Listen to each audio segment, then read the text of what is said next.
قیامت کے دن اللہ تعالیٰ بے نمازی عورت سے سوال کرے گا، اے بے نمازی عورت بتا تو نے میری عبادت کیوں چھوڑی،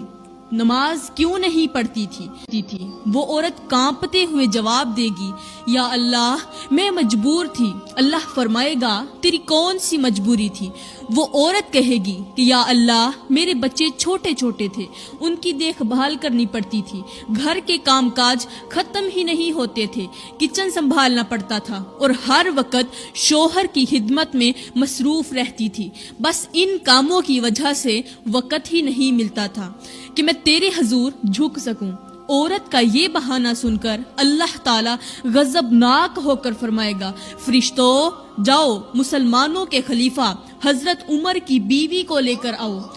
وہ میری نیک بندی جو دنیا میں مصروفیات کے باوجود بھی میری عبادت کرتی تھی، جس کا شوہر 24 لاکھ مربع میل کا شہنشاہ تھا، اتنے بڑے بادشاہ کی خدمت کرنے کے باوجود بھی وہ میری عبادت کے لیے وقت نکالا کرتی تھی۔ اللہ کا یہ حکم سنتے ہی فرشتے جلدی سے جنت کے باغوں میں جائیں گے، جہاں حضرت عمر کی زوجہ محترمہ سجدے میں سر رکھے اللہ کی حمد و ثنا کر رہی ہوگی، اس کے چہرے پر نور برس رہا ہوگا، فرشتے اسے اللہ کے حضور لے آئیں گے۔ اللہ تعالیٰ بے نمازی عورت کی طرف اشارہ کرتے ہوئے فرمائے گا، یہ دیکھو یہ بھی کسی کی بیوی تھی، اس کے بھی بچے تھے، اسے بھی گھر کے کام کاج کرنے پڑتے تھے، شوہر کی خدمت بھی اس پر فرض تھی، لیکن اس نے کبھی بھی میری عبادت کو نہیں چھوڑا، اس نے کبھی بھی میرے سجدے قضا نہیں کیے تھی۔ یہ سنتے ہی بے نمازی عورت شرمندگی سے اپنا سر جھکا لے گی، بے نمازی عورت کی زبان بند ہو جائے گی اور اس کی آنکھوں سے آنسو بہنے لگیں گے، لیکن اب پچھتاوا بے سود ہوگا۔ اللہ تعالیٰ فرمائے گا، فرشتوں اس گنہگار اور میری نافرمان عورت کو جہنم میں لے جاؤ اور سب کو بتا دو کہ میرے حکم کو بہانے سے ٹالنے والوں کا انجام یہی ہوتا ہے۔ فرشتے جب اس بے نمازی عورت کو گھسیٹتے ہوئے جہنم کی طرف لے جانے لگیں گے تو وہ عورت تکلیف کے مارے تڑپ اٹھے گی، اس کی چیخیں فضا کو ہلا دیں گی اور وہ درد بھری آواز میں کہے گی، مجھ پر رحم کرو، میں کمزور ہوں، میں یہ عذاب برداشت نہیں کر سکتی، مجھے چھوڑ دو، خدا کے واسطے مجھے معاف کر دو۔ وہ ہاتھ جوڑ کر کہے گی، روتے ہوئے کہے گی، یا اللہ مجھے ایک موقع دے دے، میں تیری نماز پڑھوں گی، تیرے رستے پر چلوں گی، تیرے احکامات کو مانوں گی، اب میں دنیا میں جا کر استغفار کروں گی، توبہ کروں گی، اب میں تہجد پڑھوں گی، روزے رکھوں گی، نوافل بھی پڑھوں گی،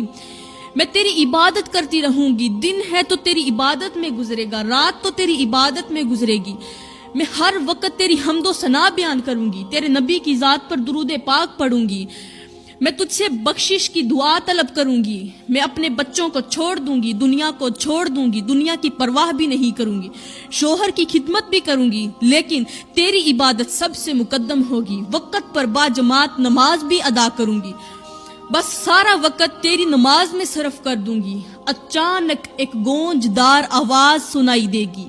یہ آواز ہوگی اللہ کی۔ میرا اللہ فرمائے گا، اے میری بندی تجھ پر رحم کیا گیا تھا دنیا میں، تجھے موقع بھی دیا گیا تھا دنیا میں، لیکن تو دنیا کی لذتوں میں مگن رہی۔ آج رحم کا وقت نہیں، آج تو تیرے حساب کا وقت ہے، آج تو تیرے کیے کی سزا اور جزا دینے کا وقت ہے۔ یہ سن کر وہ عورت زور سے چیخنے لگے گی، اس کے دل پر ایک ایسی افسوس کی چوٹ پڑے گی کہ وہ خود کو زمین پر رگڑنے لگے گی، اپنے چہرے کو اپنے ہاتھوں سے نوچنے لگے گی، لیکن اب یہ چیخو پکار بے سود ہوگی، اس کا کوئی فائدہ نہیں ہوگا، اس کی ہر چیخ اور ہر آنسو اس کے گناہوں کی گواہی دے رہے ہوں گے، جہنم کے شعلے اسے اپنی طرف کھینچ رہے ہوں گے اور وہ مایوسی کے اندھیروں میں گم ہو رہی ہوگی، کیونکہ اس کے پاس کوئی نیکی نہیں ہوگی، صرف گناہ ہوں گے، اس کا گناہوں والا پلڑا اوپر ہوگا اور نیکیوں والا نیچے ہوگا، اس کی جو گناہ ہوں گے وہ بہت زیادہ ہوں گے، نیکیاں بہت ہی کم ہوں گی۔ پھر اللہ تعالیٰ دوسری بے نمازی عورت کو بلائے گا، اس سے سوال کرے گا، تو نے میری نماز کیوں ترک کی, میری عبادت سے کیوں منہ موڑا.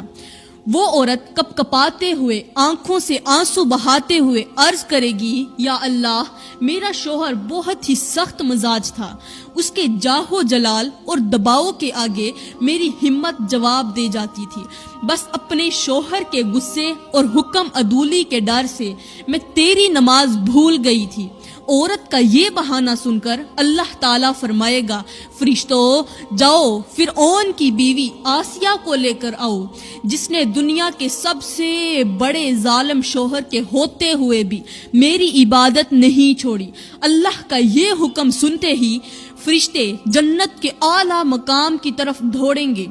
جنت میں جو سب سے اونچا مقام ہوگا, جو سب سے بڑا مقام ہوگا, اعلیٰ مقام ہوگا, اس مقام کی طرف فرشتے دوڑیں گے. کہاں جا رہے ہیں؟ حضرت آسیہ کو لینے, جہاں حضرت آسیہ نورانی لباس میں جنت کے دروازے پر اللہ کی حمد و ثنا کر رہی ہوگی. آسیہ کون؟ فرعون کی بیوی. اور فرعون کون؟ دنیا کا سب سے بڑا ظالم بادشاہ. فرشتے حضرت آسیہ کو اللہ کے عرش کے سامنے لے آئیں گے. اب اللہ تعالیٰ اس بے نمازی عورت کی طرف دیکھتے ہوئے فرمائے گا, اے میری نافرمان عورت, یہ دیکھ, یہ بھی ایک عورت تھی, اس کا شوہر بھی دنیا کا سب سے بڑا ظالم بادشاہ تھا, جو خود کو رب بھی کہلواتا تھا. میری یہ بندی اپنے شوہر کے ظلم کے باوجود بھی میری پناہ میں رہی اور اپنی جان کی قربانی دینے کے لیے تیار رہی. اس نے کبھی نماز نہیں چھوڑی, کبھی مجھے سجدہ نہیں چھوڑا.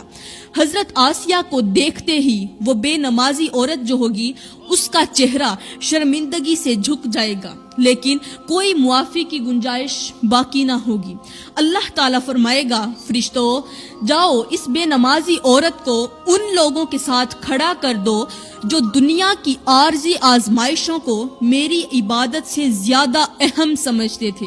فرشتے اس بے نمازی عورت کو گھسیٹتے ہوئے عذاب کی طرف لے جائیں گے, اور بے نمازی عورت کی چیخ و پکار قیامت کے شور میں دب جائے گی. وہ روئے گی, وہ چیخے گی, پکارے گی, چلائے گی, مدد بھی مانگے گی, معافی بھی مانگے گی, لیکن اس کی تمام چیخ و پکار قیامت کا شور اتنا زیادہ ہوگا کہ اس کے نیچے دب جائے گا. بے نمازیوں کی صف کانپتے ہوئے کھڑی ہوگی. ان میں کچھ وہ ہوں گے جو دنیا کے کاموں میں مشغول ہو کر نماز چھوڑ بیٹھے تھے. کچھ وہ ہوں گے جو اپنے گھر والوں کی خدمت کو بہانہ بناتے تھے, اور کچھ وہ ہوں گے جو وقت کی کمی کا عذر پیش کرتے تھے. کچھ وہ لوگ ہوں گے جو کہیں گے ہم کام کرتے تھے, ہمارے چھوٹے چھوٹے بچے تھے, ان کے لیے روزی روٹی کمانے جاتے تھے, مالک نماز نہیں پڑھنے دیتا تھا. اب اتنے بڑے مالک کی وہ مالک جو انہیں کھلا بھی رہا ہے, انہیں پلا بھی رہا ہے, دوسروں کے دلوں میں ان کے لیے رحم بھی ڈال رہا ہے, اس مالک کی نماز کو چھوڑ کر, اس کے حکم کو چھوڑ کر وہ دنیا کے مالکوں کو اپنا مالک سمجھتے تھے. وہ بہانہ پیش کریں گے کہ یا اللہ, ہمارے بچے چھوٹے چھوٹے تھے, ان کے لیے روزی روٹی کمانے جاتے تھے, اور مالک ہمیں نماز کا وقت نہیں دیتا تھا. اگر ہم نماز پڑھتے تھے